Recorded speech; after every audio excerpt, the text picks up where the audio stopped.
नमस्ते दोस्तों, कैसे हैं आप लोग। तो दोस्तों आज हम पढ़ने वाले हैं महाबली वेताल की कॉमिक्स मृत्यु की धारा।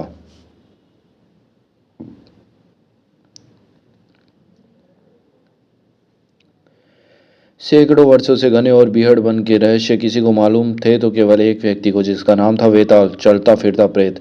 वहीं जंगल में डर उरानी नदी थी। एक जगह उसका पानी भंवर लेकर धरती से गायब हो जाता था। वहां पहुंचकर कोई आदमी जीवित नहीं लौट पाता था। वेताल को भी ज्ञात नहीं था यह रहस्य इस अंतहीन नदी का। बचाओ बचाओ, बहुत आगे निकल आए। नदी जीवित नहीं छोड़ेगी, फंसा लिया इसने। इन्हें बचा लूं, इसकी आशा तो रत्ती भर नहीं, फिर भी कोशिश करता हूँ। नाव को नाव को पकड़ो, तो डूबने से बचे रहोगे। नहीं नहीं, नहीं पहुंचता हाथ। अब भागा गया जान से।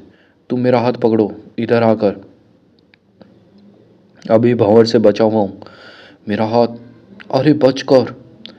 ओह, अब नहीं बचेंगे। रात पड़ गई, लेकिन सुनसान जंगल में अकेला कुत्ता मालिक की मौत पर रो रहा था। चलता फिरता प्रेत क्या सचमुच मर गया? वेताल की कथा का अंत हो गया? नहीं। जैसे कथाएं मनुष्य की स्मृति से लोप नहीं होती, वैसे ही वेताल भी पृथ्वी से लोप नहीं होने वाला नहीं था। कौन सी जगह है ये? नदी? उस अंतहीन नदी का रहस्य यहीं छिपा है क्या?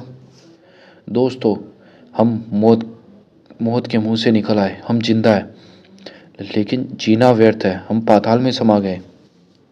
घबराओ मत, यह हवा है सांस लेने को। और जब तक सांस तब तक आस। एक चमकदार डंडा उठाओ, हमें यहाँ से मुक्त होना है।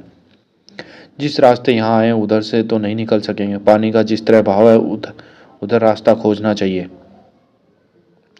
गुफा यहाँ समाप्त है। पानी आगे जमीन के अंदर जाता है। तुम यहीं ठहरो, मैं देख कर आता हूँ। मत जाओ, गए तो डूब जाओगे। बचने की कोशिश किए बिना क्यों मरे? हम तुम्हारे डंडे की चमक देखते रहेंगे। उम्मीद तो नदी के बराबर नहीं के बराबर है, लेकिन और करता भी क्या। उनसे कहता तो रही से ही आशा भी टूट जाती। ऊपर जाना होगा, सांस लेनी है। पानी गहरा है। ओह, यह तो पूरी पानी से भरी है। वापस जाऊं, फेफड़े फट रहे हैं। रास्ता जल्दी करूं तभी बचूंगा। हवा, सांस लेनी ही होगी। ओह, उन्हें भी बुला लो, परंतु परिस्थिति वैसी की वैसी है। यहाँ से निकल नहीं पाएंगे क्या कभी भी? वेताल रास्ता खोज रहा था और उसका वफादार साथी शेरा उसे ढूंढ रहा था, इस विश्वास के साथ कि उसका मालिक जीवित मिलेगा। वह पशु कई मील चलता गया। किधर? शायद किसी गंध को सूंघता हुआ, शायद धरती के अंदर बहते हुए पानी की आवाज। और फिर रुका। और खुरसते खुरसते अचानक गड्ढा सा बन गया। ठंडी हवा का एक झोंका आया, उसके साथ जानी पहचानी गंध। ठहरो, मैंने सुनी सुनी एक आवाज। क्या सचमुच? गुफा ढह रही है। शेरा, शेरा तूने ढूंढ लिया, शाबाश मेरे दोस्त। लेकिन लेकिन हम निकले कैसे? काम कठिन है, फिर भी निकल जाएंगे। मेरे पीछे पीछे आओ। धूप से गरमाई हुई हवा में सांस लेने का आनंद आ जाएगा। जीवित निकल आए। हमारे अतिरिक्त कोई मनुष्य इस अंधीन नदी का रहस्य नहीं जानता। आओ प्रार्थना करें कि किसी पर यह विपत्ति ना आए। परंतु विपत्तियां अभी समाप्त नहीं हुई थी, क्योंकि उसी समय कई मील दूर उसी नदी पर एक जगह, परंतु और आगे नहीं जा सकता। यह अंतहीन नदी है, इसके आगे ना कर कोई जीवित नहीं लौटता। कप्तान, आगे बढ़ते चलो, नहीं तो यहाँ से तुम जीवित नहीं लौटोगे। ट्रैक ठीक कहता है कप्तान। मेरे पास यह चीज़ है जो अंत बुला लाती है। ह ह ह। ठीक है, जो आप कहें। हो समझदार। जंगल वालों ने जो हाथी दांत जमा किया है, वह तुम्हारे यान के बिना कैसे पाएंगे हम? किसी ने सोचा भी नहीं होगा कि कोई यान यहाँ तक आएगा और कोई उनसे उनका हाथी दांत ले जाएगा। यान है, इसीलिए वे हाथी दांत को अपनी छोटी छोटी नावों में लाद कर पहुंचाने से बच जाएंगे।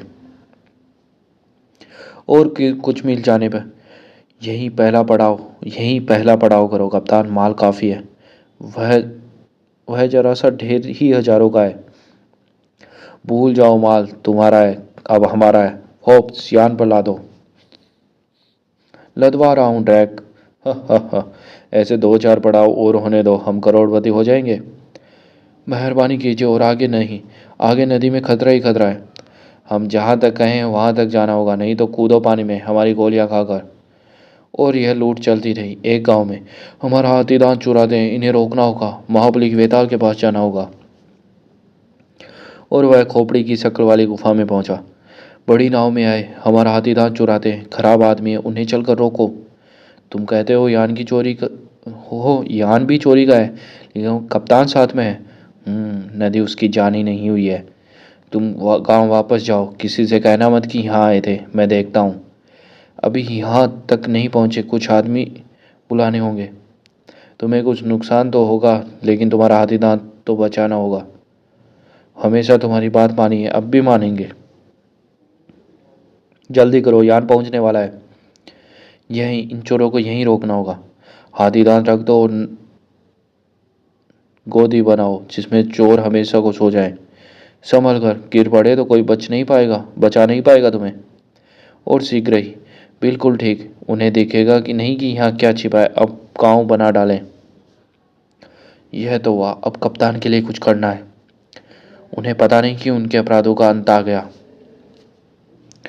मान जाइए, लौट चलिए। इस नदी में जो आता है वह डूब जाता है। कारण तो मुझे मालूम नहीं, लेकिन जो आगे जाता है वह लौट कर नहीं आता।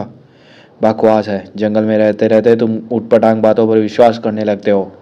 यान चलाते रहो कप्तान। आगे और हाथी दांत है, गंध आती है। देखो ड्रैक, मैंने कहा था वो गांव, वह देखो हाथी दांत। यान रोको कप्तान, यहाँ हाथी दांत लादना है। सुना नहीं कप्तान, मैंने कहा गोदी को ओर ले चलो। नहीं चलता, पानी का बहाव बहुत तेज है। बको मत, तुम बहाना बना रहे हो। यान को मोड़ो, नहीं तो मैं मोड़ूंगा और तुम्हें मछलियों को खिला दूंगा।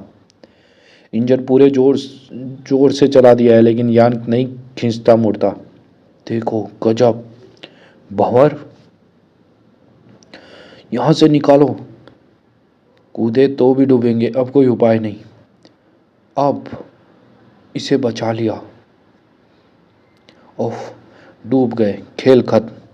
नहीं, खत्म नहीं हुए। जहाँ गए हैं वहीं रहेंगे। तब तक जब तक उनकी दुष्टता पूरी तरह धुल नहीं जाती, तब तक वे बंदी रहेंगे उस अंतहीन नदी में। तो दोस्तों, ये कॉमिक्स यही समाप्त होती है। धन्यवाद।